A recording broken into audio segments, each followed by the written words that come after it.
இன்றைக்கும் தேவனாகிய கர்த்தர் நம்மோடு கூட பேசுகிற வார்த்தை, நீங்கள் யார் என்று உங்களுக்கு தெரியுமா என்பதுதான். கலாத்தியர் புத்தகம் 6ஆம் அதிகாரம் 17ஆம் வசனம். இங்கே அப்போஸ்தலனாகிய பவுல் சொல்றார், இனிமேல் ஒருவனும் எனக்கு வருத்தம் உண்டாக்காதிருப்பானாக கர்த்தராகிய இயேசுவினுடைய அச்சு அடையாளங்களை நான் என் சரீரத்திலே தரித்துக் கொண்டிருக்கிறேன். என்ன சொல்றாரு பவுல்? கிறிஸ்து இயேசுவானவர் அவருடைய அச்சு அடையாளங்கள் என்னவென்று சொன்னா, 2 கைகளிலும் காயங்கள், ஆழமான காயங்கள், 2 கால்களிலும் ஆழமான காயங்கள், அவருடைய விழாவிலே ஆழமான காயம். அது மட்டும் இல்லாமல் முதுகெல்லாம் உளப்பட்ட நிலம் போல இருந்ததுன்னு சொல்லப்படுகிற அளவுக்கு காயங்களையும் தழும்புகளையும் பெற்றவர் இயேசு கிறிஸ்து. அப்போஸ்தலனாகிய பவுல் சொல்லுகிறார், நான் இந்த உலகத்திற்காக சிலுவையிலே அறையுண்டிருக்கிறேன். அதற்கு முந்தின வசனங்களை நீங்கள் வாசித்து பார்த்திருப்பீர்களானால் இந்த வார்த்தையை சொல்றார், இந்த உலகம் எனக்காக சிலுவையில் அறையுண்டிருக்கிறது, நான் இந்த உலகத்திற்காக சிலுவையில் அறையுண்டிருக்கிறேன். கிறிஸ்துவனுடைய அச்சு அடையாளங்களை நான் தரித்திருக்கிறேன், நான் எனக்குள்ளே அதை வைத்திருக்கிறேன். நான் இனி வாழ்வது இனி நான் அல்ல, எனக்குள்ளே கிறிஸ்துவே வாழ்கிறார் என்று தன்னுடைய வாழ்க்கை நடைமுறையை இந்த உலகத்துக்கு வெளிப்படுத்தினார். ஆம், அருமையான கர்த்தருடைய பிள்ளைகளே, நான் இன்றைக்கு உங்களுக்கு சொல்லுகிறேன், நீங்கள் கிறிஸ்துவை உடையவர்கள் ஆனால் கிறிஸ்துவனுடைய அச்சு அடையாளங்களை நீங்கள் தரித்திருக்கிறவர்களாக இருக்க வேண்டும் என்று கர்த்தர் விரும்புகிறார். அப்பொழுதுதான் நீங்கள் கிறிஸ்தவன் என்கிற பேர் உங்களுக்கு கொடுக்கப்படும். கிறிஸ்தவன் என்கிற பேருக்கு கிறிஸ்துவை உடையவன் என்கிற அர்த்தம் சொல்லப்பட்டிருக்கிறது. உண்மையாகவே நீங்கள் கிறிஸ்தவர்களானால், கிறிஸ்துவை உடையவர்களானால் அவருடைய அச்சு அடையாளங்களை உங்கள் வாழ்க்கையிலே தரித்தவர்களாக இருக்க வேண்டும் என்பது கர்த்தருடைய வார்த்தையாக இருக்கிறது. அவர் நடந்தபடியே தானும் நடக்க வேண்டும். நான் இயேசு கிறிஸ்துவை உடையவன், நான் கிறிஸ்தவன் என்று சொன்னா, முதல்ல அன்பு நமக்குள்ள இருக்கணும், அதுக்கப்புறம் சத்தியம் நமக்குள்ள இருக்கணும், அதுக்கப்புறம் அவர் நடந்தபடியே நாமும் நடக்க வேண்டும் என்று கர்த்தர் விரும்புகிறார். எனக்குள்ள இயேசு இருக்கிறார், நான் கிறிஸ்தவன் என்று சொன்னா அவர் நடந்தபடியே நாமும் நடக்க வேண்டும் என்று கர்த்தர் விரும்புகிறார். ஆம், அருமையான கர்த்தருடைய பிள்ளைகளே, இன்றைக்கு கிறிஸ்தவன் என்கிற பேரில் மட்டும் வச்சுட்டு பெயர் கிறிஸ்தவர்களாக வாழ்கிறவர்கள் இன்னைக்கு அநேகர் உண்டு. அதே சில பண்டிகை கிறிஸ்தவர்கள் என்று பெயர், ஃபெஸ்டிவல் கிறிஸ்டியன்ஸ்ன்னு சொல்லுவாங்க. அவங்க பார்த்தீங்கன்னா ஜனவரி 1ஆம் தேதி மட்டும் வருவாங்க, அப்புறம் வரமாட்டாங்க. கிறிஸ்மஸுக்கு ஒரு இடம் வருவாங்க, முடிஞ்சால் அப்புறம் ஈஸ்டருக்கு ஒரு இடம் வருவாங்க. இவங்கெல்லாம் பண்டிகை கிறிஸ்தவர்கள். அப்படி பேரளவுக்கு பண்டிகைக்கு வந்துட்டு போகிற கிறிஸ்தவர்களாம் இருக்கக்கூடாது. உண்மையாகவே கிறிஸ்துவை உடையவர்களானால் அவர் நடந்தபடியே நாமும் நடக்க வேண்டும். அவர் எப்படி மற்றவர் மீது அன்பாக இருந்தாரோ, மற்றவர் மீது கரிசனை உள்ளவராக இருந்தாரோ, மற்றவர் மீது இன்னுமாய் அவர் ஏக்கம் கொண்டு தாகம் கொண்டு இருந்தாரோ, அதே போல நாமும் இருக்க வேண்டும் என்பதை கர்த்தர் இங்கே சுட்டி காட்டுகிறார். அருமையான கர்த்தருடைய பிள்ளைகளே, இயேசு கிறிஸ்து பூமியில இருந்த வரையில அவர் நீதிமானாய் நடந்தார், நீதியாய் நடந்தார் என்று கர்த்தருடைய வார்த்தை நமக்கு கற்றுக் கொடுக்கிறது. நியாயமாய் தீர்ப்பு செய்கிறவர்களுக்கு தம்மை அர்ப்பணித்தார் என்று கர்த்தருடைய வார்த்தை சொல்லுகிறது. அவர் வாயிலே வஞ்சனை இருக்கவில்லை, அவர் வையப்படும் போது பதில் வையவில்லை, அவரை காரி துப்பின பொழுது கூட அவர் ஒன்றும் பேசாதிருந்தார். மயிர் கத்திரிக்கு முன்பாக சத்தமிடாத இருக்கிற ஆட்டை போல இருந்தார் என்று சொல்லப்பட்டிருக்கிறது. அடிக்கிறவர்களுக்கு தம்மை ஒப்பு கொடுத்தார் என்று சொல்லப்பட்டிருக்கிறது. அதைத்தான் கர்த்தருடைய வார்த்தை சொல்லுகிறது, அவர் நடந்தபடியே நாமும் நடக்க வேண்டும். அவர் நீதிபரராக இருந்தது போல நீங்களும் நீதி உள்ளவர்களாக இருக்க வேண்டும் என்பதை கர்த்தருடைய வார்த்தை நமக்கு கற்றுக் கொடுக்கிறது. அருமையான கர்த்தருடைய பிள்ளைகளே, ரோமருக்கு எழுதின நிருபம் 14ஆம் அதிகாரம், ரோமருக்கு எழுதின நிருபம், அப்போஸ்தலனாகிய பவுல் ரோமருக்கு எழுதின நிருபம் 14ஆம் அதிகாரத்தில் வசனங்கள் 17 முதல் 21 வரை நம்ம வாசிக்கலாம். தேவனுடைய ராஜ்யம் புசிப்பும் குடிப்பும் அல்ல, அது நீதியும் சமாதானமும் பரிசுத்த ஆவியினால் உண்டாகும் சந்தோஷமுமாய் இருக்கிறது. இவைகளிலே கிறிஸ்துவுக்கு ஊழியம் செய்கிறவன் தேவனுக்கு பிரியனும் மனுஷரால் அங்கீகரிக்கப்பட்டவனுமாய் இருக்கிறான். தேவனுக்கு ஊழியம் செய்கிறவன் யாருமா அங்கீகாரம் பெறணும்? தேவனிடத்தில் அங்கீகாரம் பெற்றவனா இருக்க வேண்டும். அடுத்து, ஆனபடியினால் சமாதானத்துக்கு அடுத்தவைகளையும் அந்நியோனிய பக்தி விருத்தி உண்டாக்கத்தக்கவைகளையும் நாடக்கடவும். போஜனத்து நிமித்தம் தேவனுடைய கிரியையை அழித்து போடாதே. எந்த பதார்த்தமும் சுத்தம் உள்ளதுதான், ஆனாலும் இடரல் உண்டாக புசிக்கிறவனுக்கு அது தீமையாயிருக்கும். மாம்சம் புசிக்கிறதும் மதுபானம் பண்ணுகிறதும் மற்ற எதையாகிலும் செய்கிறதும் உன் சகோதரன் இடறுகிறதுக்காவது தவறுகிறதுக்காவது பலவீனப்படுத்துகிறதுக்காவது ஏதுவாய் இருந்தால் அவைகளில் ஒன்றையும் செய்யாமல் இருப்பதே நன்மையாயிருக்கும். போதும். இங்க ஒரு எடுத்துக்காட்டை மட்டும் சொல்றார். மாம்சம் புசிக்க மாட்டேன் அப்படின்னு சொல்லி சிலர் இருக்கிறாங்க. இல்லை, நான் எல்லாரும் சாப்பிடுவேன் அப்படின்னு இருக்கிறாங்க. சாப்பிட்றதும் தப்பு இல்லை, சாப்பிடாம இருக்கிறதும் தப்பு இல்லை, நமக்காக உண்டாக்கப்பட்டது. ஆனால் நீங்கள் மாம்சம் புசிக்கிறதும் வேற எந்த காரியங்களை செய்கிறதும் உன் சகோதரனுக்கு இடரல் உண்டாக்கும் என்று சொன்னால், அதை சொல்லியிருக்கு, உன் சகோதரன் இடறுகிறதற்காவது தவறுகிறதற்காவது பலவீனப்படுத்துறதுக்காவது ஏதுவா இருந்தால் அதில் ஒன்றையும் செய்யாமல் இருப்பதே நலம். லெந்து காலம் ஆரம்பிச்சிருச்சு. 40 நாள் வரைக்கும், ஆமாம், 40 நாள் வரைக்கும் சிலருக்கு காவி வேட்டி தான். 40 நாள் வரைக்கும் சேவ் பண்ண மாட்டாங்க. 40 நாள் வரைக்கும் கறி சாப்பிட மாட்டாங்க. இப்படி அது சொல்கிறாரு, நீ மாம்சம் புசிக்கிறதும் மற்ற எந்த காரியத்தை செய்கிறதும் உன் சகோதரனுக்கு இடரல் உண்டாக்கினா அதை ஒன்றையும் செய்யாதேங்கிறாரு. அப்படி இடரல் இருந்துச்சுன்னா, நீ செய்யறதுனால உன் சகோதரன் இடறி போவான்னா செய்யாதேங்கிறார். சகோதரன்னா கூட பிறந்த சகோதரன் மட்டும் இல்லை, நம்ம எல்லாருமே சகோதரன் சகோதரியுமா இருக்கிறோம். நீங்கள் செய்கிற காரியம் இது வெறும் புசிப்பும் குடிப்பும் அல்லன்னு சொல்லிட்டார் ஏற்கனவே. அதனால தான் அதுலேருந்து வாசிக்க ஆரம்பித்தோம். இது புசிக்கிறத பற்றியும் குடிக்கிறத பற்றியும் மட்டும் சொல்லலை, மற்ற எல்லா காரியத்திலையும் இதை ஈடுபடுத்தி பார்க்க வேண்டும் என்று கர்த்தர் விரும்புகிறார். நீங்கள் செய்கிற ஒரு செயல் மற்றவர்களுக்கு இடரலாக இருக்குமானால் அதை செய்யாதீங்கிறார். விஷயம் புரியுதா உங்களுக்கு? நீங்கள் செய்கிற ஒரு செயல் மற்றவர்களுக்கு தவறான வழி காட்டும் என்று சொன்னால் அதை செய்யாதீங்கிறார். மற்றவர்கள் அதனால் இடறி போவாங்கன்னு சொன்னால் அதை செய்யாதீங்கிறார். மற்றவர்கள் பலவீனப்படுவதற்கு ஏதுவாக இருக்குன்னு சொன்னால் நீங்கள் அதை செய்யாதீங்கிறார். சாப்பாடை மட்டும் இங்கே சொல்லலை, மற்ற எல்லாத்தையும் சேர்த்து சொல்கிறார். 2 தெசலோனிக்கேயர் புத்தகத்தில் 3ஆம் அதிகாரம் 6ஆம் வசனத்தை வாசிங்க. சொல்கிறாரு, நாங்கள் நிறையா உங்கள்கிட்ட உபதேசம் பண்ணியிருக்கிறோம்.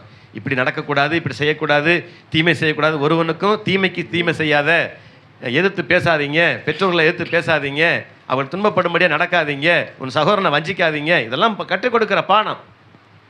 இந்த பாடத்தை தான் கர்த்தர் சொல்றாரு, எங்களிடத்தில் ஏற்றுக்கொண்ட முறைமையின்படி நடக்காம ஒழுங்கற்று நடக்கிற எந்த சகோதரனையும் நீங்கள் விட்டு விலக வேண்டும் என்று உங்களுக்கு கட்டளையிடுகிறேன்கிறார்.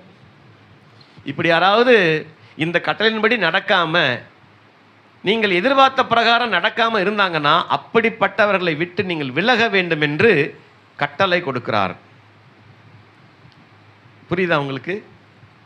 ஒழுங்கற்று நடக்கிற எந்த சகோதரனையும் நீங்கள் விட்டு விலக வேண்டும் என்று நாங்கள் உங்களை கட்டளையிடுகிறோங்கிறார். ஒருவேளை நீங்கள் எல்லாருமே ஒரு இடத்துல வேலை செய்கிறீங்க, அதில் 2 பேர் மட்டும் ஒரு கெட்ட பழக்கத்துக்கு அடிமையாயிடுறாங்க, சாயந்தரமானால் கடைக்கு போயிடுறாங்கன்னு வைங்க. அப்படி ஒழுங்கற்று நடக்கிறவர்களை விட்டு நீ விலகிருங்கிறாரு. நீ விலகியே இரு, அவங்களோட ரொம்ப ஒட்டி இருக்காத. ஏன்னா கடைசியில் பூவுடன் சேர்ந்த நாரும் மணக்கும், இன்னொன்று சொல்லுவாங்க, அது மாதிரி ஆயிடக்கூடாது. கண்டுடன் சேர்ந்த பன்றியும் அப்படி தான் இருக்கும், சேத்துல புரளும் அப்படின்னு சொல்லி ஒரு பழமொழி உண்டு.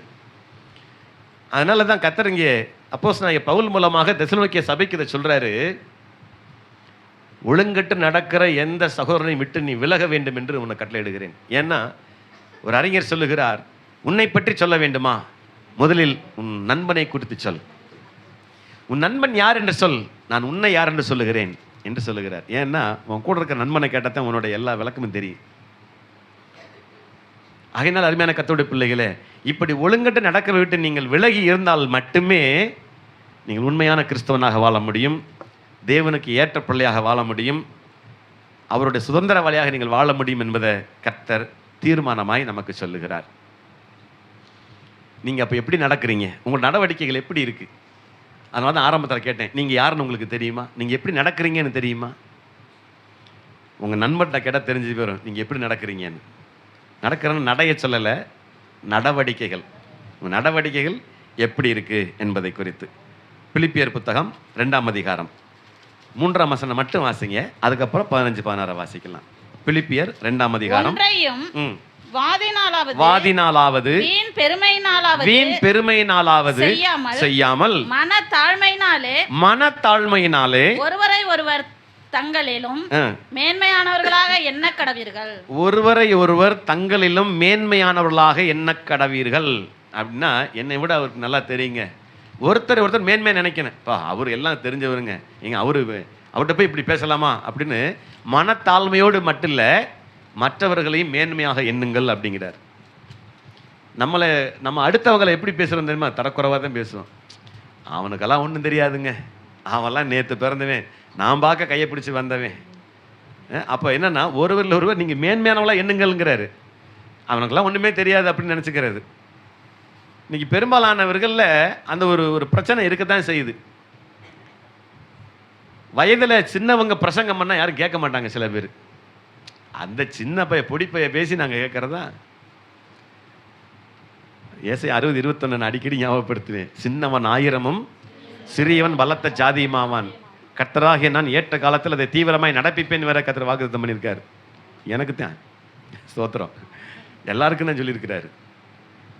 ஆக கர்த்தருடைய வார்த்தை யார் பேசுகிறாங்கிறது முக்கியம் இல்லை, என்ன பேசுகிறாங்கிறதா முக்கியம். அப்படி நடந்தால் தான் நீங்கள் உங்கள் வாழ்க்கை பாதையை தடம் மாறாமல் தடம் புரளாமல் நீங்கள் நடக்க முடியும். இல்லைன்னா உங்கள் நடவடிக்கைகளை வித்தியாசம் வந்துடும். உங்களோட கூட இருக்கிறவங்க உங்களை சேர்த்தே கெடுத்துருவாங்க. ஆனால் நீங்கள் யாருன்னு உங்களை அடிக்கடி கேட்டுக்குங்க, நான் இப்படிலாம் இருக்கிறேன்னா அப்படின்னு சொல்லி. 15, 16 வாசிங்க. கோணலும் மாறுபாடான சந்ததியின் நடுவிலே. எப்படியா? கோணலும் மாறுபாடான சந்ததியும் நடுவிலே, அவர்கள் நடுவிலே குற்றமற்றவர்களும் கபடற்றவர்களும் தேவனுடைய மாசற்ற பிள்ளைகளாய் இருக்கும்படிக்கு எல்லாவற்றையும் முறுமுறுப்பில்லாமலும் தர்க்கிப்பில்லாமலும் செய்யுங்கள். நீங்க எங்க இருக்கிறீங்க? யார் மத்தியில் இருக்கிறீங்க? கோணலும் மாறுபாடான சந்ததிக்குள்ள நீங்க இருக்கிறீங்க. ஆனா எப்படி இருக்கணுமா? கொஞ்சம் கூட முறுமுறுக்க கூடாது, கொஞ்சம் கூட தர்க்கம் பண்ணக்கூடாது, பேசாமல் இருந்துக்கணும். எப்படி சொல்றாரு பாருங்க. நீங்க இருக்கிற சந்ததி அப்படிப்பட்ட சந்ததி. நீங்க வேணா பாருங்க, நீங்க புதுசா ஒரு கார் வாங்கிட்டீங்கன்னாக்கும் பக்கத்து வீட்டுக்காரனுக்கு வயிறு எரியும். நம்மளும் வேலைக்கு போறோம், நம்மளும் சம்பாதிக்கிறோம், இன்ன வரைக்கும் ஒரு கார் வாங்க முடியலையே, இன்ன வரைக்கும் ஒரு வாட்ச் வாங்க முடியலையே, இன்ன வரைக்கும் ஒரு மோதிரம் செயின் வாங்க முடியலையே. நான் நிறைய பேர் சொல்லுவாங்க, சிறு வயசில் நான் கேள்விப்பட்டிருக்கிறேன், ப்ரைஸ் வாங்கிட்டு வருவோம், நிறையா இப்போ கோப்பையெல்லாம் ஜெயிச்சு வாங்கிட்டு வருவோம். உடனே பாட்டி சொல்லுவாங்க, அவங்களுக்கு முதல்ல சுற்றி போடுங்க அப்படிம்பாங்க. என்னன்னா மற்றவர்களுக்கு அது ஏற்க முடியாது. நம்ம இப்படி செய்யலையே, நம்ம வாழ்ந்த காலத்தில் இப்படிலாம் இல்லையே, நம்மளாம் இப்படி ஆசீர்வாதத்தை பெறலையே அப்படின்னு சொல்லி மற்றவர்களை குறித்து அவருக்கு மனசுக்குள்ளே அப்படி ஒரு பொறாமை வந்துடுது. அது இருக்குது, அது உண்மைதான். அதனால் வீட்டுக்கு போய் சுற்றி போடுன்னு சொல்ல வரல. நான் மாறுங்க. நீங்கள் யார்கிட்ட இருக்கிறீங்க? எந்த கூட்டத்துக்குள்ளே இருக்கிறீங்க? கோணலும் மாறுபாடும் உள்ள சந்ததிக்குள்ளே நீங்கள் இருக்கிறீங்க. உங்களை குற்றப்படுத்துறவங்களுக்கு மத்தியில் நீங்கள் வாழ்ந்து கொண்டு இருக்கிறீங்க. அப்போ நீங்கள் எப்படி வாழணும் பார்த்துக்கோங்க. எப்படி வாழணுமா? 15 கடைசி வாசிங்க. 15 தேவனுடைய மாசற்ற பிள்ளைகளாய் இருக்கும்படிக்கு எல்லாவற்றையும் முறுமுறுப்பில்லாமலும். நீங்க மாசற்றவர்களாய் இருக்கும்படிக்கு எல்லாவற்றையும் முறுமுறுப்பில்லாமலும் தர்க்கிப்பில்லாமலும் செய்ய வேண்டும் என்று கர்த்தர் விரும்புகிறார். நீங்க முறுமுறுக்காதீங்க. மற்ற ஜன சொல்லிட்டு போறான், பேசினா பேசிட்டு போறான், விட்டுருங்க. நீங்க முறுமுறுக்காதீங்க. நான் வாங்கினா அவனுக்கு என்ன வந்துச்சான், வேண்டாம், அதைத்தான் வேண்டாங்கிறாரு. அப்போ முறுமுறுப்பில்லாமலும் தர்க்கிப்பில்லாமலும் செய்ய வேண்டிய குணம் நம்மக்கிட்ட வரணுங்கிறார். அந்த குணாதிசயம் நமக்குள்ள வேண்டும் என்பதை கர்த்தர் விரும்புகிறார். நீங்கள் யாருக்குள்ளே இருக்கிறீங்கன்னு முதல்ல தெரிஞ்சுக்கங்க. அப்போ நீங்கள் யாருன்னு உங்களுக்கு தெரியும். அதை எபேசியரில் கொண்டு வந்து முடிக்கிறார் பாருங்க. எபேசியரில் 4ஆம் அதிகாரத்தில் 29ஆம் வசனத்திலிருந்து நீங்கள் வாசிக்கலாம். கெட்ட வார்த்தை ஒன்றும் உங்கள் வாயிலிருந்து புறப்பட வேண்டாம். முதல் பாயிண்ட் கர்த்தர் சொல்றாரு, மற்ற கூட்டத்துக்குள்ள இங்க இருக்கிறீங்க, அவெல்லாம் பேசினாங்கிறதுக்காக நீங்களும் கெட்ட வார்த்தை பேசாதீங்க. கெட்ட வார்த்தை ஒன்றும் உங்கள் வாயிலிருந்து பிறக்கலாகாது. பக்தி விருத்திக்கு ஏதுவான நல்ல வார்த்தை உண்டானால் அதையே கேட்கிறவர்களுக்கு. அப்ப பக்தி விருத்தி உண்டாகும்படியான வார்த்தை இருக்குமானா அதையே மற்றவர்கள் கேட்கும்படி பேசுங்கிறாரு. பிரயோஜனம் உண்டாகும்படி பேசுங்கள். மற்றவர்களுக்கு பிரயோஜனம் உண்டாகும்படி பேசுங்க. இது முதல்ல இதில் வந்து ஒரு ஸ்லாட் எடுத்துக்கங்க. இதை இன்னைக்கு ஒரு தீர்மானம் எடுங்க. இனிமேல் நான் சொன்னேன் ஜனவரி 1ஆம் தேதியே சொன்னோம்னு நினைக்கிறேன், இந்த வருஷம் பூரா கெட்ட வார்த்தையை பேச மாட்டேன்னு உறுதி எடுங்கன்னு. அப்போ கெட்ட வார்த்தை ஒன்று கூட நம்ம வாயிலிருந்து புறப்படக்கூடாது. ஒருவேளை நீங்கள் பேசுகிற வார்த்தை மற்றவர்களுக்கு பக்தி விருத்தி உண்டாக்கும்னா அதையே பேசுங்கிறாரு. அதை பேசுங்க, நல்லதை பேசுங்கிறாரு. நல்ல வார்த்தைகளை பேசி பழகணுமா முதல்ல. நீங்கள் நல்ல வார்த்தைகளை பேசி பழகுனீங்கன்னா நீங்கள் யாரால் பிறந்தவர்கள், எங்கேருந்து வந்தவங்கன்னு எல்லாம் சொல்லிடுவாங்க. நீங்கள் பேசுகிற வார்த்தையை வச்சு உங்களை பார்த்து, சார் நீங்கள் கிறிஸ்டினா, சிஸ்டர் நீங்கள் சர்ச்சுக்கு போகிறீங்களா, ஏன் நீங்கள் பேசுகிற பேச்சில் உங்கள் நடவடிக்கைகளை உங்களை பார்த்து தீர்மானிச்சிருவாங்க. அல்லேலூயா. அது மாதிரி நடக்கணுமா. வாசிங்க அடுத்து. அன்றியும் 30. நீங்கள் மீட்கப்படும் நாளுக்கென்று முத்திரையாக பெற்ற தேவனுடைய பரிசுத்த ஆவியை துக்கப்படுத்தாதிருங்கள். நீங்கள் மீட்கப்படும் நாளுக்கென்று முத்திரையாக பெற்ற அந்த பரிசுத்த ஆவியை துக்கப்படுத்தாதீங்க. பரிசுத்த ஆவி நமக்குள்ளே இருக்கிறாரு. ஆவியை நமக்குள்ள உலாவி கொண்டு இருக்கிறாரு. ஆவியானவருக்குள்ள தான் வாசம் பண்ணி கொண்டிருக்கிறோம். நீங்கள் முத்திரையாக பெற்றிருக்கிறீங்க. இதுக்காக நீங்கள் நித்திய ஜீவனுக்கு போகிறதுக்கு இங்கே அச்சாரமாய் உங்களுக்கு பரிசுத்த ஆவி கொடுக்கப்பட்டிருக்கிறது. அது எக்காரணம் கொண்டு துக்கப்படுத்தாதீங்க. நீங்கள் கெட்ட வார்த்தை பேசுகிற பொழுது இந்த பரிசுத்த ஆவி துக்கமடைவார். ஐயோ ரட்சிக்கப்பட்டு ஞானஸ்நானம் எடுத்திருக்கிறான், சர்ச்சுக்கு போகிறான், இப்படி ஒரு வார்த்தை வாயிலிருந்து வருது அப்படின்னு அவர் அவமானப்படுவார், துக்கப்படுவார். அதுக்காகவாவது அதெல்லாம் பேசாதீங்கிறார். வாசிங்க அடுத்து. சகலவிதமான கசப்பும் கோபமும் என்ன நாம சொல்றாரு? சகலவிதமான கசப்பும் கோபமும் மூர்க்கமும் கூக்குரலும் தூஷணமும் மற்ற எந்த துர்க்குணமும் உங்களை விட்டு நீங்க கடவது. ஒரு 6 காரியங்களை கர்த்தர் அங்கே சொல்லுகிறார். இதெல்லாம் உங்கள்ட்ட இருக்கவே கூடாது. கசப்பு இருக்கக்கூடாது. சகலவிதமான கசப்பு, அது மூர்க்கம், அது கோபம், கூக்குரல், தூஷணம், மற்ற எந்த ஒரு துர்க்குணமும் உங்களுக்குள்ள இருக்கக்கூடாது. அப்ப நீங்க யாருன்னு யோசிச்சு பாருங்க. நீங்க எந்த இருக்கிறீங்க? இந்த கேட்டகரியில் இருக்கிறீங்களா? அடிக்கடி கோபப்படுறீங்களா? அடிக்கடி கசப்பு வந்துடுதா உங்களுக்குள்ள? அடிக்கடி கூக்குரல் இடுறீங்களா? கர்த்தருக்கு மகிமை உண்டாகட்டும். 32 வாசிங்க அப்படியே. ஒருவருக்கொருவர் தயவாயும் மன உருக்கமாயும் இருந்து. அப்ப நீங்கள் ஒருவருக்கொருவர் தயவாயும் மன உருக்கமாயும் இருந்து கிறிஸ்துவுக்குள் தேவன் உங்களுக்கு மன்னித்தது போல. பாருங்க, கிறிஸ்து நமக்கு மன்னிச்சிருக்கிறாரு. நீங்க அப்பா என்னை மன்னிச்சிருங்கன்னு கேட்டீங்க, ஆண்டவங்களை மன்னிச்சிருக்கிறார். அப்ப கிறிஸ்து உங்களுக்கு மன்னித்தது போல நீங்களும் ஒருவருக்கொருவர் மன்னியுங்கள். ஒரு சிலர் சொல்லுவாங்க, நான்லாம் மன்னிக்கவே முடியாது, அவனை என் வாழ்க்கையில மறக்கவே முடியாது, மன்னிக்கவே மாட்டேன். அப்புறம் எப்படி கிறிஸ்து உங்களை மன்னிப்பார்?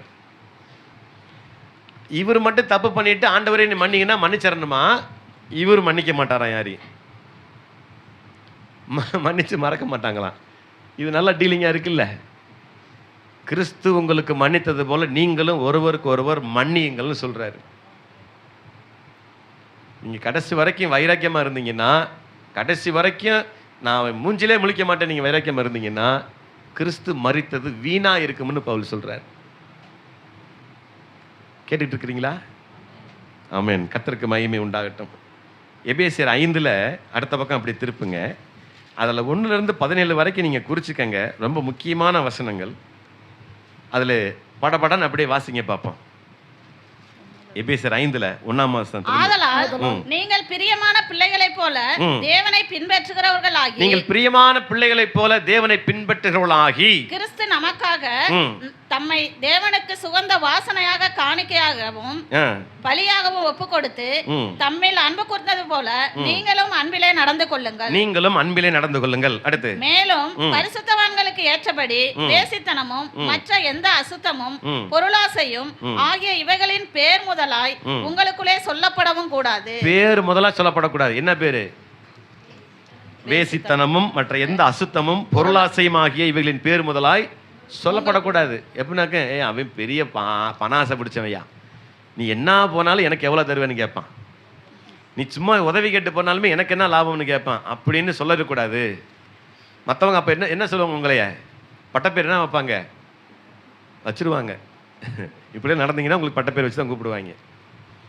கர்த்தருக்கு மகிமை உண்டாகட்டும். அப்படியே வம்பும் புத்தியீனமான பேச்சும் பரியாசமும் உங்களுக்கு தகாதது. ஸ்தோத்திரம் செய்தலே தகும். அதுக்கு பதிலா ஸ்தோத்திரம் சொல்லிட்டு போயிருங்க. ஆரம்பத்துல இருந்து கர்த்தர் கொடுத்தார், கர்த்தர் எடுத்தார், அவர் நாமத்துக்கு ஸ்தோத்திரம். என்ன நடந்தாலும் ஸ்தோத்திரம் சொல்லிட்டு போயிருங்க. வீண் வம்புக்கு போகாதீங்க, புத்தியினமா பேசாதீங்க, பரியாசம் பண்ணாதீங்க. இதெல்லாம் உங்களுக்கு தகாதது என்று கர்த்தர் சொல்லுகிறார். விபச்சாரக்காரனாவது, அசுத்தனாவது, விக்கிரக ஆகிய பொருளாசைக்காரனாவது தேவனுடைய ராஜ்யமாகிய கிறிஸ்துவின் ராஜ்யத்திலே சுதந்திரம் அடைவதில்லை என்று அறிந்திருக்கிறீர்களே. இப்படிப்பட்டவைகளின் நிமித்தமாக கீழ்ப்படியாமையின் பிள்ளைகள் மேல் தேவ கோபாக்கினை வருவதால் ஒருவனும் உங்களை வீண் வார்த்தைகளினாலே மோசம் போக்காதபடிக்கு எச்சரிக்கையாயிருங்க. அவர்களுக்கு பங்காளிகள் ஆகாதீர்கள். அவர்களோட பங்கு உங்களுக்கு வேண்டாம். யாரெல்லாம் இப்படி விபச்சாரம், வேசித்தனம், பொருளாசை, இப்படி வம்பு, புத்தீனமான பேச்சு, தர்க்கம், தகராறு இப்படி இருக்கிறவங்கள்ட்ட நீங்கள் கிட்டவே சேராதீங்கிறாரு. அதெல்லாம் கடைசியில் ஒரு நாள் உங்களுக்கு நித்தியராஜ்யத்துக்கு போவதற்கு தடை உண்டு பண்ணிடும், அது தடையை ஏற்படுத்திடும். பாருங்க, மற்றவர்களுக்கு நம்ம ஒரு முன்மாதிரியாக இருக்கணும்னு கர்த்தர் சொல்றார். அவங்கள உடன் பங்காளி நீங்கள் மாறிடாதீங்க. நான் வெறும் ஸ்நாக்ஸ் மட்டும் தான் சாப்பிடுவேன் அப்படின்னு நீங்கள் போய் பாரில் உட்காரக்கூடாது. அது தவறான விஷயமாயிரு. அப்போ அவங்களோட பங்காளி நான் குடிக்க மாட்டேனா? பனை மரத்துக்கு கீழே இருந்து பால் குடித்தாலும் நீ கல் குடிச்சேன்னு தான் சொல்லுவான். நான் சும்மா தான் போயிட்டு வந்தேன்னு சொல்ல முடியாது. அந்த எண்ணம் நமக்குள்ளே வரணும் பாருங்க. ஒருவன் மற்றவன் மேலே அன்பு கூறுறது எப்படின்னு பாருங்க. மற்றவங்க மேலே நீங்கள் அன்பாக இருக்கீங்களா கேட்டு பாருங்க. மற்றவங்க மேலே நீங்கள் அன்பாக இருக்கீங்களா, இல்லை விரோதமாக இருக்கீங்களா? மற்றவங்க மேலே நீங்கள் பகையாக இருக்கீங்களா? கர்த்தர் சொல்கிறாரு, உங்களை பகைக்கிறவர்களுக்காக நீங்கள் ஜெபம் பண்ணுங்க. உங்களை துன்பப்படுத்துறவர்களுக்காக நீங்கள் ஜெபம் பண்ணுங்க. உங்களை துன்பப்படுத்துறவங்களை ஆசீர்வதிங்க. எத்தனை பேர் செய்கிறோம்? செய்ய முடியல. எனக்கு துரோகம் பண்ணவனை போய் நான் அன்பு செலுத்த சொல்றியா அப்படித்தான் கேட்பாங்க. அதுதான் கிறிஸ்தவம். ஒரு பாலைவனம் போல் ஒரு பகுதி வச்சுக்கோங்களேன். அதில் ரொம்ப தூரத்துக்கு காடு, எங்கேயுமே எந்த இடமும் கிடையாது, எந்த ஒரு வீடும் கிடையாது, எந்த ஒரு ஆறு கிடையாது, மரம் கிடையாது, எதுவுமே இல்லை, வெறும் காடு. நடந்து போய்கிட்டே இருக்கான் ஒருத்தன். தண்ணி தாகம், ரொம்ப தண்ணி தாகமாக இருக்கு. யாவது தண்ணி கிடைக்குமான்னு போயிட்டே இருந்திருக்கிறான். தூரத்தில் ஒரு அடிகுழாய் இருந்திருக்கு. அடிகுழாய், பழைய அடிகுழாய் பார்த்துருக்கீங்களா? இப்போ இல்லைன்னு நினைக்கிறேன். நிறையா பக்கம் அடிகுழாய், அடி பம்பு இருந்துச்சு, கை பம்பு. அங்கே போனால் கீழே ஒரு டப்பாவில் தண்ணி இருக்குது. அந்த டப்பாவுக்கு மேலே ஒரு பேப்பரில் எழுதியிருக்கு, ஒரு பேப்பர் எழுதி ஒட்டி இருக்குது. என்ன எழுதிருந்துச்சா, இந்த இருக்கிற தண்ணீரை இந்த அடிபம்பில் ஊற்றி தண்ணீரை அடிக்கவும், அப்பொழுது தண்ணீர் வரும், அதை பருகுங்கள் அப்படின்னு எழுதி விட்டிருந்துச்சான். நம்மால் எப்படி தெரியுமா? போனேன், எவன்டா இதை ஊற்றி அடிக்கிறது, இப்போ தண்ணி தாகத்துக்கு என்ன செய்யணும்? எடுத்து மொடமான்னு குடிச்சிடணும். அப்போ அடுத்து வர்றவனுக்கு எப்படி தண்ணி கிடைக்கும்? அதான் மற்றவங்க மேலே அன்பாக இருக்கணும். அப்படி ஒருவேளை அந்த தண்ணி அதில் அவன் பார்த்துருக்கான், கொஞ்சம் யோசனை பண்ணியிருக்கான், மற்றவங்க மேலே அன்பாக இருக்கிறவன், சரி நம்மளே மாதிரி தானே மற்றவங்களும் தனித்தாகத்தோட இந்த இடத்துல வந்தால் இதை பயன்படுத்திக்கவாங்களேன்னு இந்த தண்ணியை எடுத்து அதில் ஊற்றுனான். நம்ம போலால் என்ன செஞ்சுருப்பான்? இதை தண்ணிக்குள்ளே ஊற்றி ஒருவேளை தண்ணி வராமல் போச்சுன்னா உள்ளதும் போச்சா அப்படின்னு நினச்சி குடிச்சிடுறது உண்டு. ஆனால் பிறர் அன்பு உடையவர்கள், மற்றவர்களை நேசிக்கிறவங்க, என்னாலும் பரவாயில்ல, நான் தாகத்தில் செத்தாலும் பரவாயில்ல, சும்மா எழுதியிருக்க மாட்டாங்க. இது சும்மா எழுதி வைக்கல, ஏதோ காரணத்துக்கு எழுதி வச்சிருக்கிறாங்க. அப்படின்னு தண்ணி கொஞ்சம் ஊற்றி அடிக்க தண்ணி வந்திருக்கு. அது நல்லா குடிச்சு திருப்தியாகி அந்த பாத்திரத்துலையும் பிடிச்சி வச்சுட்டு மறுபடியும் இந்த பேப்பர் எடுத்து மேலே வச்சுட்டு போயிருக்கான்.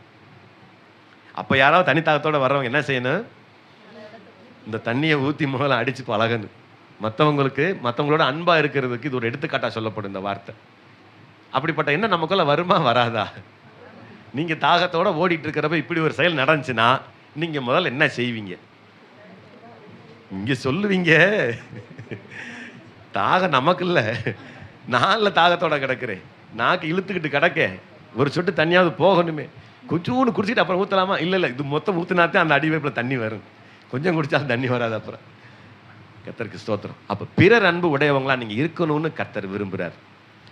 அதே எபேசியர் 5ஆம் அதிகாரத்தில் அந்த 8ஆம் வசனத்தை சொல்லுது, முற்காலத்தில் நீங்கள் அந்தகாரமாய் இருந்தீர்கள், இயேசு கிறிஸ்துவை அறிந்து கொள்வதற்கு முன்பாக நீங்கள் இருளான வாழ்க்கை வாழ்ந்து கொண்டிருந்தீர்கள், இப்பொழுதோ கர்த்தருக்குள் வெளிச்சமாய் இருக்கிறீர்கள், கர்த்தருக்குள் வெளிச்சமாய் இருக்கிறீர்கள். வெளிச்சத்தின் பிள்ளைகளாய் நடந்து கொள்ளுங்கள். வெளிச்சத்தின் பிள்ளைகளாய், அன்பான பிள்ளைகளாய், அன்பு உள்ளவர்களாய் நீங்க நடந்து கொள்ளுங்கள்னு சொல்றார். இப்போ நினைச்சு பாருங்க, நீங்க யார்? மற்றவர்களோட அன்பு செலுத்துறவங்களா, இல்லை மற்றவங்களோட அன்பு உள்ளவர்களா? இல்லை உலகத்தின் காரியங்களை பார்த்து கொண்டிருக்கிறவங்களா? இல்லை மற்றவங்களை பார்த்து என்ன சொல்லுவாங்க, நீங்கள் தண்ணி நீங்கள் குடிச்சிட்டீங்கன்னு வச்சுக்கோங்க, குடிச்சிட்டு வெறும் டப்பா வச்சுட்டு போயிட்டீங்க. இப்போ உங்களை என்ன சொல்லுவாங்க, சரியான சுயநலவாதிரா, தனக்கு இருந்தால் போதும்னு நினச்சி போயிட்டான் பத்தியா, சொல்லுவாங்களா இல்லையா? சரியான சுயநலவாதின்னு உங்களை பார்த்து யாரும் சொல்லக்கூடாது. கர்த்தருக்கு மகிமை உண்டாகட்டும். அடுத்த வசனம் பாருங்க. ஆவியின் கனி சகல நற்குணத்திலும் நீதியிலும் உண்மையிலும் விளங்கும். கர்த்தருக்கு பிரியமானது இன்னதென்று நீங்கள் சோதித்து பாருங்கள். கனியற்ற அந்தகார கிரியைகளுக்கு உடன்படாமல் அவைகளை கடிந்து கொள்ளுங்கள். இதெல்லாம் கனியற்ற அந்தகார கிரியை. ஓடா, எவன் பட்னியாவன் தாகமாவன் தான் எனக்கு என்ன, ஏன் பசி தீரணும், முதல்ல ஏன் தாகம் தீரணும்னு போனீங்கன்னா அது மாதிரி இருக்க வேண்டாம்னு சொல்றாரு. இந்த கனியற்ற அந்தகார கிரியைகளை இங்கே உடன்படாதீங்க, அவைகளை கடிந்து கொள்ளுங்கள். சே, இந்த என்ன வரக்கூடாது, அடுத்தவனு பயன்பெறணுங்கிற எண்ணம் முதல்ல உள்ள நமக்கு வரணுமா. சரி, அவர்களால் ஒளிபிடத்தில் செய்யப்படும் கிரியைகளை சொல்லுகிறதும் அவலட்சணமாய் இருக்கிறது. அவைகளெல்லாம் கடிந்து கொள்ளப்பட்டு வெளிச்சத்தினால் வெளியரங்கமாகும், வெளியரங்கம் ஆக்குகிறதெல்லாம் வெளிச்சமாய் இருக்கிறது. ஆதலால் தூங்குகிற நீ விழித்து மரித்தோரை விட்டு முதலாவது எழுந்திரு, அப்பொழுது கிறிஸ்து உன்னை பிரகாசிப்பார் என்று சொல்லி இருக்கிறார். ஆனபடியினாலே நீங்கள் ஞானமற்றவர்களைப் போல் நடவாமல், ஞானம் இல்லாதவர்களைப் போல நீங்கள் நடவாமல், ஞானம் உள்ளவர்களைப் போல கவனமாய் நடந்து கொள்ள பார்த்து நாட்கள் பொல்லாதவைகள் ஆனதால் காலத்தை பிரயோஜனப்படுத்திக் கொள்ளுங்கள். இந்த நாட்கள் பொல்லாத நாட்களா இருக்கிறபடினால உங்களுக்கு கொடுக்கப்பட்ட காலத்தை பிரயோஜனப்படுத்திக் கொள்ளுங்கள். ஆகையால் நீங்கள் மதியற்றவர்களாய் இராமல், நீங்க மூலகட்டவங்களா இல்லாம கர்த்தருடைய சித்தம் இன்னதென்று உணர்ந்து கொள்ளுங்கள். போதும். நீங்கள் மதியற்றவர்களா இராமல் கர்த்தருடைய சித்தம் இன்னதென்று உணர்ந்து கொள்ளுங்கள்னு ஆண்டவர் சொல்றார். மற்றவங்க மாதிரி இருக்காதீங்க. மதியற்றவர்களை போல சொல்லியிருப்பாங்க, உங்களே நிக்நேம் வச்சு கூப்பிடுவாங்க, அவன் அடி முட்டாளுங்க, அவன் பயங்கரமா முட்டா பையங்க சொல்லுவாங்க. இப்படி நிக்நேமுக்கு நீங்கள் ஆளாயிராதீங்க. உங்களை பார்த்தா நல்லவேன்னு சொல்லணும். அவருங்களை அவரை போல யாருமே இல்லைங்க. உண்மையிலே தனக்கு இருந்தாலும் கூட, தனக்கு வேணும்னா கூட அவருக்குன்னு வச்சுக்க மாட்டாருங்க, எடுத்து கொடுத்துட்டு போயிடுவாருங்க. அப்படிப்பட்ட மனுஷங்க, அப்படி சொல்லணும். அவர் அன்பில் அவர் எல்லாத்தையும் மிஞ்சிடுவாருங்க. அவர் தானமாக வாரி வழங்குறதுல அவர் மிஞ்சி யாரும் இல்லைங்க, அப்படி சொல்லணும். இருக்கிறதுல கொடுங்க, உங்கள்கிட்ட இருக்கிறதுல பிச்சு கொடுங்க, போதும். இருக்கிறதுல கொஞ்சம் பிச்சு கொடுங்க. உள்ளதே சேர்த்து எல்லாத்தையும் கொடுத்துட்டு நீங்கள் பட்டினியாக உட்காந்துருக்க வேண்டாம், உங்களுக்கு வச்சுக்கோங்க, மற்றவங்களுக்கு கொடுங்க. அதான் பிறர் அன்பு. அப்போ பிறனத்தில் நீங்கள் அன்பு குருவலாக இருந்தால் மட்டும்தான் தேவன் உங்கள் மேலே அன்பு குருவராய் இருக்கிறார் என்று வேதம் சொல்லுகிறது. அது கலாத்தியர் 5ஆம் அதிகாரத்தில் 16 முதல் 26 வரை நீங்க குறிச்சு வச்சுக்கோங்க. இப்ப 16, 17, 18 மட்டும் வாசிச்சு முடியும். நான் சொல்லுகிறது என்னவென்றால், ஆவிக்கேற்றபடி நடந்து கொள்ளுங்கள். நீங்கள் ஆவிக்கேற்றபடி நடந்து கொள்ளுங்கள். அப்பொழுது மாம்ச இச்சையை நிறைவேற்றாதிருப்பீர்கள். மாம்ச இச்சையை நிறைவேற்றாதிருப்பீர்கள் அப்படின்னா என்ன சொல்றாருன்னு, ஆவிக்கேற்றபடி நடந்துக்குங்க அப்படின்னா, கர்த்தர் இன்னைக்கு நமக்கு திட்டமாய் வெளிப்படுத்தினார். என் சபையை நீ பரிசுத்தப்படுங்கிறார். சபையில பரிசுத்தத்தை எதிர்பார்க்கிறார். அதான் ஆவிக்கேற்றபடி நடக்கிறது.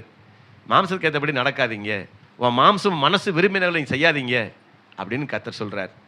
அடுத்த வசனம் வாசிங்க. மாம்சம் ஆவிக்கு விரோதமாகவும் ஆவி மாம்சத்துக்கு விரோதமாகவும் இச்சிக்கிறது. இதுக்கு ஒரு நிமிஷம் அப்படி நிறுத்துவோம். எப்படின்னா, மாம்சம் ஆவிக்கு விரோதமாகவும் ஆவி மாம்சத்துக்கு விரோதமாகவும் இச்சிக்கும், போராட்டம் வரும். உங்க இந்த தண்ணியை வச்சே சொல்லுவோம், அடிவைப்பை வச்சே உங்களுக்கு விளக்கம் சொல்றேன். உங்க மாம்சம் சொல்ல, ஏய் நீ இந்த தண்ணியை குடிக்கலாம், செத்து போயிடுவடா, யார் குடிச்சானா குடிக்கட்டேன்னா முதல் உன் உயிரை காப்பாத்துறான்னு மாம்சம் சொல்லும். ஆனால் ஆவி சொல்லும், டேய் உன்னை மாதிரி தான் அடுத்தவனும் வருவேன், அவனுக்கு கொஞ்சம் வச்சிரு, அவனுக்கு வச்சுட்டு போ அப்படின்னு சொல்லி. அப்போ ஆவி மாம்சத்துக்கு விரோதமாக போராடும். நிறைய பேருக்கு அப்படி போராட்டம் வரும். போகலாமா இருக்கலாமா, இது வாங்கலாமா வேண்டாமா, நகை விலை ஏறிக்கிட்டு இருக்கு, இப்போ வாங்கலாமா வேண்டாமா, போராட்டம் வரும். மாம்சம் சொல்லும், வேண்டாம்டா ஒரு நாள் குறைஞ்சி போயிடும், இதெல்லாம் காதில் கழுத்தில் கிடக்கிறதெல்லாம் வீதியில் தூக்கி போடுற நாள் வரும், வாங்காதேன்னு ஆவி சொல்லும். மாமன் சொல்லும், எவனுக்கு அந்த ஆசை வச்சு வாங்கி வச்சா இந்நேரம் இன்னைக்கு நான் என் கல்யாணத்துக்கு 40,000 வாங்கினேன், இன்னைக்கு 1.5 லட்சத்துக்கு போகுது, 1 லட்ச ரூபா கூட யார் தருவா, மாம்சம் சொல்லும். அப்போ இது மாம்சமும் ஆவி இது ஆரம்பத்திலேருந்தே போராடிக்கிட்டு இருக்குது மனுஷனுக்குள்ள. மாம்சம் ஆவிக்கு விரோதமாக, ஆவி மாம்சத்துக்கு விரோதமாக போராடிக்கிட்டே இருக்கும். கடைசியில் யார் ஜெயிப்பா? யார் ஜெயிப்பான்? கண்டிப்பா ஆவிக்குரிய மனுஷன் தான் ஜெயிப்பான். மாம்சத்தை யோசிச்சது தோத்து போயிறேன். இது இன்னைக்கு நேற்று சம்பவம் இல்லை, ஆதியிலிருந்தே நடக்குது. இந்த பழத்தை சாப்பிடலாமா வேண்டாமா, அன்னைக்கு ஆரம்பிச்சிச்சு. நம்ம விதி அங்கே எழுதியாச்சு, அன்னைக்கு பழத்தில் எழுதியாச்சு. அப்போ மாம்சம் ஆவிக்கு விரோதமாக போராடுது. இந்த போராட்டத்துக்கு முடிவே இல்லையா? பாரு, கர்த்தருக்கு மகிமை உண்டாகட்டும். 24 வாசிங்க. கிறிஸ்துவனுடையவர்கள் தங்கள் மாம்சத்தையும், கிறிஸ்துவை யாரெல்லாம் ஏற்றுக்கொண்டிருக்கிறார்களோ அவர்கள் தங்கள் மாம்சத்தையும் அதன் ஆசை இச்சைகளையும் சிலுவையிலே அறைந்திருக்கிறார்கள். அல்லேலூயா. அப்ப கிறிஸ்துவோடவனா இருந்தா உங்க மாம்ச இச்சைய சிலுவையோட அரைஞ்சு விட்டுட்டீங்க, அவ்வளவுதான். அதுக்கு மறிச்சிட்டீங்க. அந்த ஆசை இச்சை மறுபடியும் நமக்குள்ள வரக்கூடாது. அதைத்தான் கர்த்தர் விரும்புகிறார். அப்ப கிறிஸ்துவை உடையவர்கள் தங்கள் மாம்சத்தையும் அதன் ஆசை இச்சைகளையும் சிலுவையிலே அறைந்திருக்கிறார்கள். அது மாத்திரமல்ல, நம்ம ஆவியினாலே பிழைத்திருந்தால் ஆவிக்கேற்றபடி நடக்கவும் கடவும். ஒருவேளை நீங்க ரட்சிக்கப்பட்டிருந்தீங்கன்னா, ஆவிக்கேற்றபடி இருப்பீங்கன்னா, ஆவிக்கேற்றபடியே நடக்கவும் கடவீர்கள், ஆவிக்கேற்றபடி பிழைக்கவும் கடவீர்கள் சொல்றார். ஆவிக்குரிய வாழ்க்கையில போயிருங்க. கர்த்தருக்கு மகிமை உண்டாகட்டும். வீண் புகழ்ச்சியை விரும்பாமலும், ஒருவரை ஒருவர் கோபமூட்டாமலும், ஒருவர் மேல் ஒருவர் பொறாமை கொள்ளாமலும் இருக்க கடவும். ரொம்ப 3 முக்கியமான குணாதிசயம் மனுஷனுக்கு வேணுங்கிறாரு. அந்த 3 கடைசியில் சொல்றாரு, வீண் புகழ்ச்சியை விரும்பாதீங்க. வீண் புகழ்ச்சி எதுக்கு நமக்கு? அவர் ஐயா வல்லவருங்க, நல்லவருங்க, மகாபிரபுங்க, அவரு எதுக்குப்பா? இந்த சினிமாக்காரன் தான் விளம்பரத்தை தேடுறான்னா நமக்கு எதுக்கு விளம்பரம்? தேவையில்லை. வீண் புகழ்ச்சியை விரும்பாதீங்கிறாரு. நீங்கள் உன்னை உயர்த்தி பேசுவாங்கிறதுக்காக நீங்கள் தர்மம் செஞ்சுட்டு போயிடலாமா? இல்லை. உன் வலது கை கொடுக்கறது உன் இடது கை கூட தெரியக்கூடாது.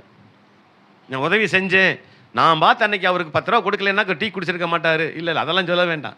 வீண் புகழ்ச்சியை விரும்பாதீங்க. 2வது காரியம், ஒருவரை ஒருவர் கோபம் மூட்டாதீங்க. முதல்ல நீங்கள் மற்றவங்களுக்கு கோபம் மூட்டுற மாதிரி நடக்காதீங்க. அதான் ஏற்கனவே சொன்னார், உன் சகோதரனுக்கு இடல் உண்டாக்குன்னா அதை செய்யாதேங்கிறார்.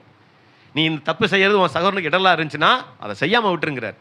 3வது காரியம், ஒருவர் மேல் ஒருவர் பொறாமை கொள்ளாமலும் இருக்க கடவும். மற்றவங்கள எதுக்கு பொறாமப்படுறீங்க? நான் அடிக்கடி சொல்லுவதுண்டு, இந்த உலகத்திலேயே எனக்கு கிடைச்சிருச்சு அப்படின்னு பெருமைப்பட்டுக்கிறதுக்கு நிறைய காரியம் இருக்கும். ஆனால் ஒன்று மட்டும் பெருமைப்பட முடியாதான். அடுத்தவனுக்கு கிடைச்சிருச்சுங்கிறதுக்காக நம்ம பெருமைப்படக்கூடிய காரியம் மரணம் மட்டும்தான். அவனுக்கு வந்துருச்சு அப்படின்னு நம்ம எனக்கே பொறாமப்பட்டிருக்கோமா? ஒரே காரியம் மரணம் மட்டும்தான். மற்ற எல்லாத்துலேயும் இருக்கும், எல்லாத்துலேயுமே பொறாம இருக்கு. அவனுக்கு கிடைச்சிருச்சு.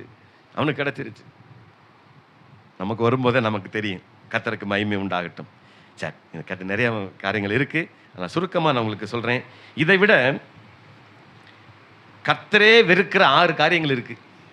அவரே வெறுத்துருவார். நானே வெறுக்கிறேன்டா 6 அப்படிங்கிறார். எங்க? நீதிமொழிகள் 6ல். நீதிமொழிகள் 6, அதுலேயும் 6. வசனம் 16, அதுலேயும் ஒரு 6 காரியங்களை கர்த்தர் வெறுக்கிறார். 7 அவருக்கு அருவருப்பானது. என்னென்ன அவை? அவனை மேட்டிமையான கண்ணு முதல்ல நான் வெறுக்கிறேன். அடுத்து பொய் பேசுகிற நாவை நான் வெறுக்கிறேன். அடுத்து மற்றவர்களுடைய ரத்தம் சிந்தும் கை, குற்றமில்லாதவர்களுடைய ரத்தத்தை சிந்துகிற கையை நான் வெறுக்கிறேன். அடுத்து துராலோசனையை பிணைக்கும் இருதயம், துஷ்ட ஆலோசனை பிறப்பிக்கிற இருதயத்தை நான் வெறுக்கிறேன். அடுத்து தீங்கு செய்வதற்கு விரைந்தோடும் கால், தீமை செய்வதற்கு ஓடக்கூடிய காலை நான் வெறுக்கிறேன். அபத்தம் பேசும் பொய் சாட்சி, அபத்தம் பேசுகிற பொய் சாட்சியை நான் வெறுக்கிறேன். சகோதரருக்குள்ளே விரோதத்தை உண்டு பண்ணும் ஆகிய இவைகளே. இது ரொம்ப ரொம்ப முக்கியம். கடைசி சொன்ன 7வது, சகோதரருக்குள்ளே விரோதத்தை உண்டு பண்ணுகிறத நான் கொஞ்சம் கூட பொறுக்க மாட்டேன், அதை வெறுக்கிறேன்னு கர்த்தர் சொல்றார். இன்னைக்கு நிறைய பேருக்கு சிண்டு முடிச்சு விட்டுருவாங்க. அப்படியாமல இங்க நடந்துச்சாமல முடிஞ்சாங்க, போட்டான்டா, முடிச்ச போட்டு விட்டான்ல. எல்லாருக்கும் 200 கொடுத்தாங்களாம்ல, எனக்கு கொடுக்கலையா? அப்ப போட்டு விட்டானா? அது சகோதரர்களை விரோதத்தை உண்டு பண்றது. பாரு, உங்க அம்மா எல்லாத்துக்குமே எல்லாம் வாங்கி கொடுத்துருக்கு, உனக்கு தரலையா? போச்சா? கர்த்தர் சொல்ல இதெல்லாம் வெறுக்கிறேங்கிறாரு. மேட்டுமையான கண்ணை நான் வெறுக்கிறேன். மேட்டுமையான கண்ணா என்ன தெரியுமா? நான் தான். என்னடா யாரா நீ? என் பணத்துக்கு சோடி போட்டுக்கலாமா அப்படின்னா மேட்டிமையான கண், அகந்தையான பார்வை. நீ யாரா? வாடா பார்ப்போம், உனக்கு என்ன, எனக்கு நீ சமமாக முடியுமா? அது மேட்டிமையான கண். அடுத்து மேட்டிமையான கண்ணுக்கு அடுத்து என்ன? பொய் பேசுகிற நாவு. ஒருத்தருக்கு சரளமாக வரும், எங்கே போய் டியூஷன் படித்து வந்தான்னு தெரியாது, பொய் சரளமாக பேசுவாங்க. கடைசியில் கேட்டோம்னாக்க நான் சொல்லவே இல்லையா, நான் அப்பெல்லாம் சொல்லவே இல்லையான்றுவான். பொய் சரளமாக வரும். கர்த்தர் அதை வெறுக்கிறார். அந்த பொய் நாவை கர்த்தர் வெறுக்கிறார். அடுத்து அவன் தப்பே பண்ணியிருக்க மாட்டான், போட்டு அடின்னு அடிச்சவனை, இடை நான் ஒன்றுமே பண்ணலடா அப்படின்னு. கர்த்தருக்கு மகிமை உண்டாகட்டும். நான் வெறுக்கிறத நீ செய்யாதப்பா, அது போதும். மற்றவங்களோட கூடுமான வரைக்கும் அன்பாக இருந்து பழகுங்க. மற்றவங்களோட கூட இருந்து அவங்க மனுஷனாக கலவாமல் நீங்கள் அவங்களுக்குள்ளே இருந்து பெரிய காரியங்களை செய்யுங்க, ஆசீர்வாதிங்க, அவங்கள சபிக்காதீங்க, செய்யுங்கிறாரு. ஆனால் இதெல்லாம் என் நம்மளால் செய்ய முடியல. நான் சொல்கிறேன், 1 யோவான் 5ஆம் அதிகாரத்தில் கடைசியில் கூட வாசிச்சு முடிங்க. 1 யோவானில் 4ஆம் அதிகாரம் நினைக்கிறேன், 5, 6 மட்டும் வாசிங்க. நாம் தேவனிடத்தில் அன்பு கூர்ந்து அவருடைய கற்பனையை கை கொள்ளும்போது தேவனுடைய பிள்ளைகளிடத்திலும் அன்பு கூறுகிறோம் என்பதை அறிந்திருக்கிறோம். நம்ம ஆண்டவர்கிட்ட பாட்டு அன்பா இல்லை, எல்லார்ட்டையும் அன்பா இருக்கிறோம். அவருடைய கற்பனைகளை கை கொள்ளும்போது மற்றவங்க மேலே அன்பு தானாக வந்துடும். ஏன்னா கர்த்தர் சொல்லியிருக்கிறாரு, மற்றவங்க மேலே நான் அன்பா இருக்கிறேன், நீங்களும் அன்பா இருங்க. அப்போ நம்ம தேவனிடத்தில் தேவனுடைய கற்பனைகளை கை கொள்வது தான் அவர்கிட்ட அன்பு கூறுவதற்கு சமம். அவருடைய கட்டளைகளை நம்ம கை கொண்டா அவர் மேலே அன்பா இருக்கிறவன்னு அர்த்தம். பாருங்க, அடுத்த வசனம் சொல்லுது, தேவனால பிறந்திருக்கிறவர்கள் எல்லாருமே உலகத்தை ஜெயிக்க முடியும். நீங்க யாரால பிறந்தவங்க? அதுக்கு வசனம் தான் எடுத்திருக்கேன், நிறைய எடுத்திருக்கிறேன். நீங்கள் உங்கள் பிதாவாகிய பிசாசானவனால் உண்டானவர்கள் சொல்லியிருக்கு, வசனம் சொல்லியிருக்கு. யாரு? இப்படி சொன்ன கேட்டகரி எல்லாம்: மேட்டுமையான கண், பொய் நாவு, துராசனை பிறக்கும் இருதயம், குற்றமற்ற ரத்தம் சிந்துங்கை, குற்றம் செய்வதற்காக தீவிரித்து ஓடுகிற கால், அபத்தம் பேசும் பொய்ச்சாட்சி, சகோதர விரோதத்தை உண்டு பண்ணுதல், இவைகள் எல்லாம் செய்கிறவங்கெல்லாம் பொல்லாத பிசாசினால் உண்டானவர்கள் சொல்லப்பட்டிருக்கு. ஆனால் தேவனால் பிறந்தவங்க இப்படி செய்ய மாட்டாங்க. தேவனாலே பிறப்பதெல்லாம் உலகத்தை ஜெயிக்கும். தேவனால பிறந்தவர்கள் எல்லாம் அவருடைய கற்பனைகளை கை கொள்ளுவார்கள். தேவனால பிறந்தவர்கள் எல்லாம் அவருக்கு சொந்தமானவர்களாக இருப்பார்கள். இந்த உலகம் அவர்களை பாராட்டும், இந்த உலகம் அவர்களை ஆசீர்வதிக்கும், இந்த உலகத்திலிருந்து அவர்களுக்கு ஆசீர்வாதங்கள் உண்டாகும். அதனால கர்த்தர் சொல்றாரு, நீங்க யாருன்னு தெரிஞ்சுக்கங்க. உங்களுக்கு நிக் நேம் வச்சு கூப்பிடுறாங்களா, அவங்களுக்கு முன்னால நீங்க நல்ல பேர் எடுத்து காண்பீங்க. உங்களுக்கு ஒருவேளை பட்ட பேர் இப்படி வச்சு கூப்பிடுறாங்களா, நீங்க அவங்களுக்கு முன்னால நல்ல பேர் எடுத்து காண்பிச்சு பாருங்க. அதைத்தான் கர்த்தர் எதிர்பார்க்கிறார். ஆகவே இன்றைக்கு வந்திருக்கிற கர்த்தருடைய பிள்ளைகளே, நீங்கள் யார் என்று முதல்ல தெரிஞ்சுக்கங்க. எப்படிப்பட்ட குணாதிசயம் உங்களுக்குள்ள இருக்கு. உங்களை பார்த்து 10 அடிக்கு முன்னாலே ஓடி போறானா, ஐயோ இவன்ட்ட மாட்டேன்னா அவ்வளோதான்டா, இன்னைக்கு 4 போரா வச்சு அறுத்துருவேன் அப்படின்னு சொல்றாங்களா? அளவா பேசுங்க. மற்றவங்க உங்களை பார்த்து ஏளனமா பேசுறாங்களா, அவங்களுக்கு முன்னால் வாழ்ந்து காண்பீங்க. உங்களை மற்ற விரோதிக்கிறாங்களா, துன்பப்படுத்துறாங்களா, அவங்களுக்கு நல்லதை செஞ்சிருங்க. உன் சத்துரு பசியாக இருக்கும்போது அவனுக்கு ஆகாரம் கொடு. உன் சத்துரு தாகமாக இருக்கும்போது அவனுக்கு தண்ணீர் கொடு. நீ அப்படி செய்வதனால எரிகிற அக்கினி தளர்களை அவன் தலையின் மேல் குவிப்பாயின்னு சொல்லியிருக்கு. உன்னை விரோதிக்கிறவன்ட்ட போய் அவன் தாகமாக இருக்கும்போது நீ தண்ணி கொடுத்தீங்கன்னா என்ன எப்படி இருக்குமா? அவனுக்கு நெருப்பு கங்களி தலையில் கொட்டினதுக்கு சமமாக இருக்குமா? இல்லை இவ்வளோ தாண்டா இவ்வளோ நேரம் வச்சு பேசிகிட்டு இருந்தோம், அவனே நமக்கு இப்போ தாகமாக இருக்குமா தண்ணி கொடுக்குறானே அப்படின்னா நெருப்பு கங்கடி தலையில் கொட்டினா எப்படி இருக்குன்னு பார்த்துக்கோங்க. அது மாதிரி இருக்குமா அவனுக்கு? அதுக்காகவாவது செய்யுங்க, அதுக்காகவாவது அன்பு கூறுங்க, அதுக்காகவாவது மற்றவங்களிடத்துல சிநேகமாக பேசுங்க, ஒருவருக்கு ஒரு இணக்கமுள்ளவர்களாக இருங்க, அன்புள்ளவர்களாக இருங்கன்னு சொல்கிறார். இன்றைக்கி நீங்கள் எப்படிப்பட்டவங்கன்னு தெரிஞ்சிருக்கும், மற்றவர்கள் உங்களை குறித்து என்ன சொல்லுவாங்கங்கிறது உங்களுக்கு தெரிஞ்சிருக்கும். அதற்கு ஏற்றபடி நடங்கன்னு ஆண்டவர் சொல்கிறார். சரிதானே? கர்த்தருக்கு மகிமை உண்டாகட்டும். இன்னும் நம்ம இருக்கிற மீதி வசனங்களை வருகிற வாரங்களில் நாம் பார்ப்போம், தியானிப்போம். இதோடு கூட நிறைவு செய்வோம். எழுந்து நிற்போம், நாம் ஜெபிப்போம். ஆமேன். ரஜா உமக்கு ஸ்தோத்திரம், ஸ்தோத்திரம். இன்னைக்கு ஆண்டவர் நம்ம கூட பேசின வார்த்தையில் இந்த வார்த்தை என்னை தொட்டது. நான் எப்படிப்பட்டவனாக இருக்கிறேன், என் குடும்பத்துக்கு நான் எப்படிப்பட்டவனாக இருக்கேன், என் கணவனுக்கு நல்ல மனைவியாக இருக்கிறேன்னா, என் மனைவிக்கு நல்ல கணவனாக நான் இருக்கிறேன்னா, என் பிள்ளைகளுக்கு நல்ல தகப்பனா நல்ல தாயாக இருக்கிறேன்னா, என் பெற்றோருக்கு நல்ல பிள்ளையாக இருக்கிறேன்னாங்கிறத முதல் யோசிச்சு பாருங்கள். உன் நண்பருக்கு துரோகம் பண்ணீங்களா? என் நண்பனுக்கு நான் துரோகம் பண்ணதில்லை, என்னை நம்பினவங்களுக்கு நான் துரோகம் பண்ணதில்லை நீங்கள் நினைக்கிறீங்களா? நீங்கள் எப்படி நடக்கிறீங்க? உங்கள் நடக்க எப்படிப்பட்டது? மற்றவங்களை விரோதிக்கிறீங்களா? மற்றவங்களை பேசும்போது உங்கள் நாக்கு நீளுதா? மற்றவங்களை பேசும்போது மட்டும் உங்களை வாய் திறக்குதா? கவனமாக இருங்க. சத்துருவானவன் உங்களை வஞ்சிக்கிறான். பொல்லாத பிசாசின் தந்திரங்களுக்கும் வஞ்சனைகளுக்கு இடம் கொடுத்துடாதீங்க. கர்த்தர் சொல்கிறாரு, இதெல்லாம் நான் வெறுக்கிற காரியம், இதெல்லாம் நான் சுத்தமாக வெறுக்கிறேன். மேட்டுமையான கண்ணை வெறுக்கிறேன், பொய் நாவை வெறுக்கிறேன், துராலோசனை பிறக்கும் இருதயத்தை வெறுக்கிறேன், தீமை செய்ய விருந்தோட காலை வெறுக்கிறேன், அபத்தம் பேசுகிற பொய்ச்சாட்சியை வெறுக்கிறேன், சகோதரக்குள்ளே விரோதத்தை உண்டு பண்ணுகிறத நான் வெறுக்கிறேன். இதெல்லாம் நான் வெறுக்கிற காரியங்கள் கர்த்தர் சொல்கிறார். நீங்கள் அன்பாக நடந்து கொள்ளுங்க. ஒருவன் தேவனிடத்தில் அன்பு கூர்ந்தால் அவருடைய கற்பனைகளை கை கொள்ள கடவன் சொல்லப்பட்டிருக்குது. யார் ஒருத்தர் தேவனுடைய கற்பனைகளை கை கொள்கிறார்களோ அவரிடத்தில் தேவனுடைய அன்பு இருக்கிறது என்று வேதம் சொல்லியிருக்கிறது. அன்பினால் இந்த உலகத்தை ஜெயிக்க முடியும். அன்பு தான் இந்த உலகத்தை ஜெயிக்கிற ஜெயம். தேவனாலே பிறப்பதெல்லாம் உலகத்தை ஜெயிக்கும். நம்முடைய விசுவாசமே உலகத்தை ஜெயிக்கிற ஜெயம் என்று சொல்லப்பட்டிருக்கிறது. நீங்கள் இன்றைக்கி ஒப்பு கொடுங்க ஆண்டவர்கிட்ட. ஆண்டவரே, என்னுடைய குணாதிசயம் மாறணும்ப்பா. நான் மற்றவங்களை கண்டு நான் பொறாமப்பட மாட்டேன்ப்பா.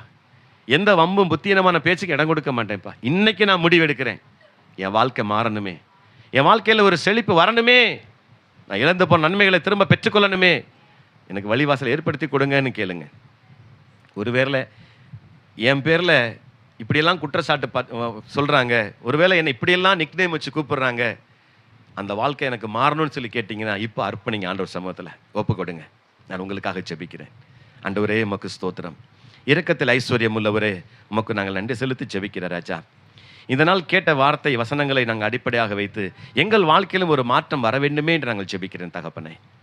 விசேஷமாக இந்த நாளிலும் நாங்கள் எப்படிப்பட்டவர்களாக இருக்கிறோம் என்பதை எங்கள் நடக்கையினாலே மற்றவர்கள் அறிந்து கொள்ளுகிறார்கள். எங்கள் நடக்க பரிசுத்தமாக இருக்கட்டும், எங்கள் நடக்கையில் நாங்கள் மற்றவர்களுக்கு முன்மாதிரியாக இருக்கணும். கிறிஸ்துவை உடையவனாக இருக்கிறவன் அவர் நடந்தபடியே தானும் நடக்க வேண்டும் என்ற எங்கள் வார்த்தையை கேட்டோமே, அதன்படி நாங்களும் நடந்து கொள்ள எங்களுக்கு உதவி செய்யுங்க. கூடுமான வரையில் ஆண்டவர் எந்த பொல்லாப்புக்கும் தீமைக்கும் நாங்கள் விலகி கொள்ளத்தக்கதாக எங்களுக்கு உதவி செய்யுங்க. இப்படிப்பட்டவர்களை விட்டு விலகுன்னு சொல்லப்பட்டிருக்கிறதே, அப்படிப்பட்ட பொல்லாத குணங்கள் குணாதிசயங்கள் எங்களை விட்டு நீங்கும்படி உதவி செய்யுங்க. நாங்கள் ஒரு புதிய வாழ்க்கை வாழ வேண்டும் என்று பிரயாசப்படுகிறோம் ராஜா. ஒரு புது வாழ்க்கைக்கு நாங்கள் கடந்து போக பிரயாசப்படுகிறோம். எங்களை எடுத்து பயன்படுத்துங்க. இன்றைக்கு ஒருவேளை பலவிதமான எதிர்பார்ப்புகளோடு இன்றைக்கு வந்திருக்கிற கர்த்தருடைய பிள்ளைகளை ஆசீர்வதித்து அனுப்புவீராக ராஜா. அவர் என்னவெல்லாம் விரும்பி வந்தார்களோ அதை அப்படியே பெற்றுக்கொள்ளும்படிக்கு நீர் உதவி செய்யுங்க. நாங்கள் ஜெபிக்கிறோம். இன்றைக்கு யாரெல்லாம் கர்த்தருடைய சமூகத்தில் அர்ப்பணித்து ஒப்பு கொடுத்து ஆண்டவரே புதிய வாழ்க்கை வாழ விரும்புகிறேன்னு சொல்லி கேட்டாங்களோ, அவருடைய வாழ்க்கை இன்றிலிருந்து ஒரு புதிய வாழ்க்கையாக மாறட்டும்.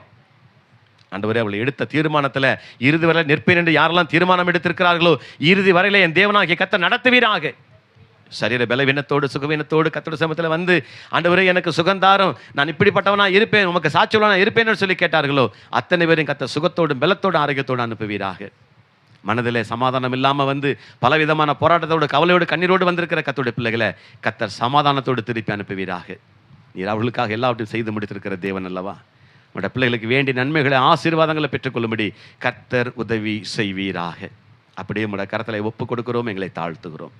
இயேசு கிறிஸ்துவின் நாமத்தில் வேண்டிக் கொள்கிறோம் எங்கள் பரலோகத்தின் நல்ல பிதாவே. ஆமேன், ஆமேன், ஆமேன்.